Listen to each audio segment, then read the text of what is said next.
Good evening and welcome to day 40 of our Lenten Paeans. We're recording this after our Tuesday quiet time in church. And we have Rev Greg and Charlotte with us today, this evening, whatever. And because this is Palm Sunday, we shall read a few verses from John 12 and have a chat.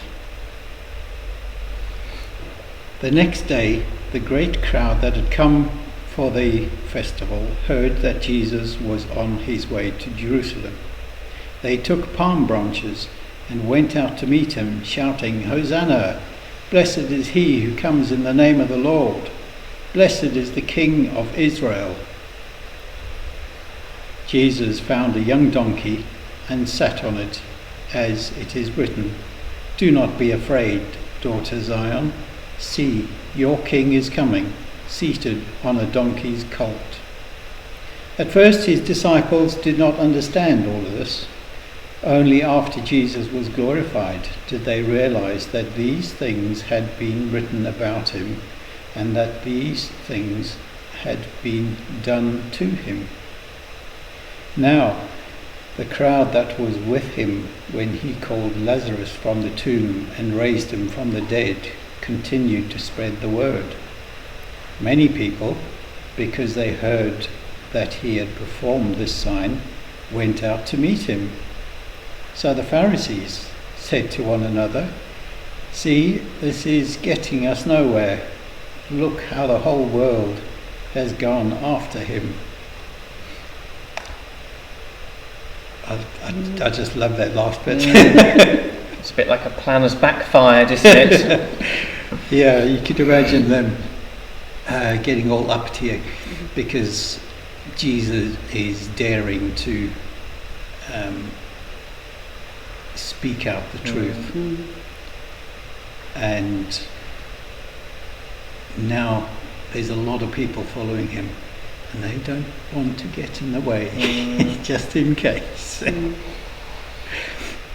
It's a verse that always makes me think of, it takes me back to Christmas actually, in the first Sunday after Christmas where we celebrate Epiphany. Yeah. There's that sort of time of realisation of who this tiny baby is, this baby Jesus that's going to become a king. And it sort of comes from that line where it says, "At first his disciples did not understand all this. Only after Jesus was glorified did they realise that these things had been written about him and these things had been done to him." Yeah. So they just didn't understand, and now they're starting to pick up on little clues and little signs. Yes. Yeah. It's beginning to dawn on them that actually this is the Son of God.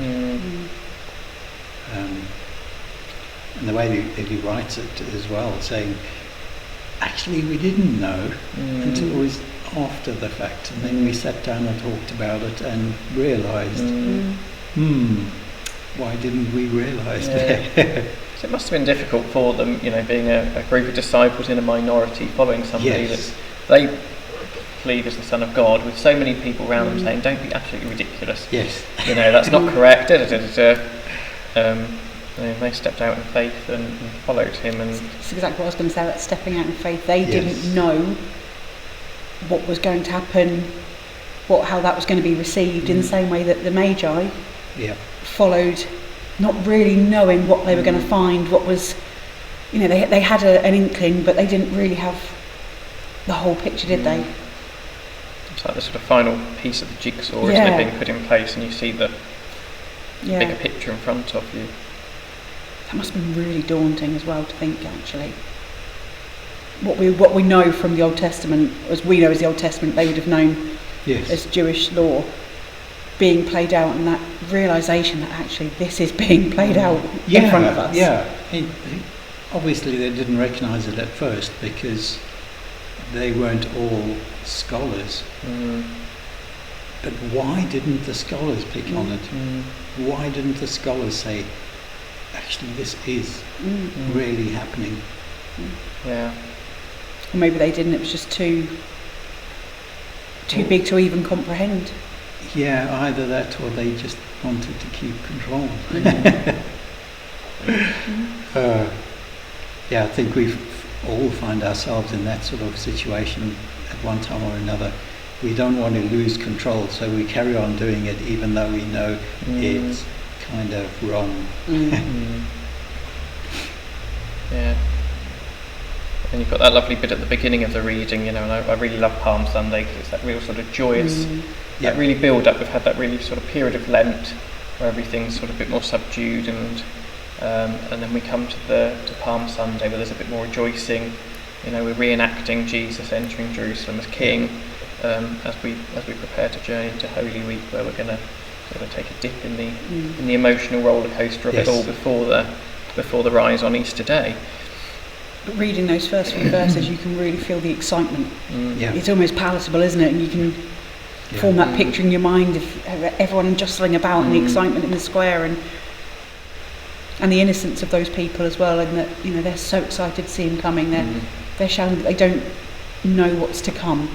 As we said, we prepare for that sort of dip in Holy Week of what's to come, but they haven't got that yet. No. Yet Jesus obviously has. He knows his destiny.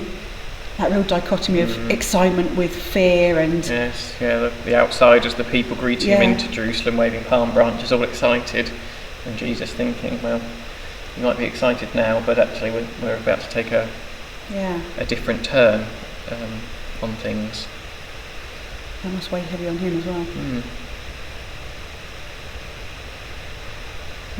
Yes, I look forward to this Palm Sunday and waving our palm branches. Indeed. Yes.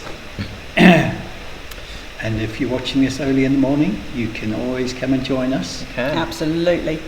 Here at St. Felix, 10:30. Not 11 o'clock. No, a meeting outside Cost Cutter in the village square. Palm leaves and palm crosses at the ready.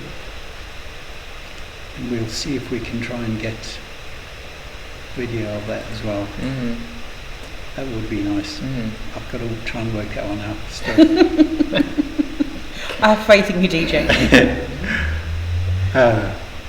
Thank you, Greg and Charlotte, for joining us.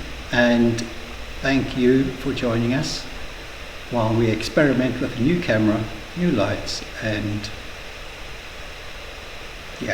coming to the end of our Paeans.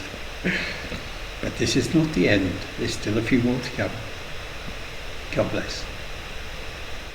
We hope and pray these sessions will give you something positive to see and look forward to, something you may wish to share with others. Please do. You can see this series unfold on our YouTube channel at St. Felix, Rendlesham, and by visiting our church website, rendleshamchurch.org.